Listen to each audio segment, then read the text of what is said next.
Good morning everyone. আজকে বুঝতেই পাচ্ছেন আবার ছাদ বাগানের ভিডিও নিয়ে চলে এসেছি।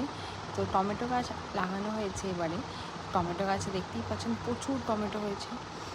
এই টমেটো গাছগুলো যেখানেই হয়েছে রাস্তায় বা কারোর বাড়িতে যেখানেই লাগানো হয়েছে দেখছি প্রচুর পরিমাণে টমেটো হয়েছে। আর বেগুন গাছ তো আমাদের আগেই ছিল, আপনারা জানেন, আপনাদের সাথে শেয়ার করেছি। তো বেগুন গাছেও এবারে অনেকগুলো বেগুন হয়েছে। এবারে বেগুন গাছ আমাদের বেশি নেই, চারটে কি ছটা এরকম আছে, কিন্তু টমেটো গাছ 8-10টা মতন হয়েছে।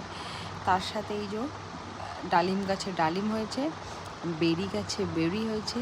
দেখুন না কত ফুল এসছে, এগুলো থেকে হবে বেরি এবার। আর বাকি যেগুলো ফুটে গেছে সেগুলো থেকে তো বেরি হয়েই গেছে। প্রচুর মানে গাছ ভর্তি হয়ে বেরি হয়েছে। কারা কারা বেরি খেতে ভালোবাসেন, আমাদের এই প্রথম এক্সপিরিয়েন্স হবে আর কি বেরি খাওয়ার। তো চলুন, টাটা।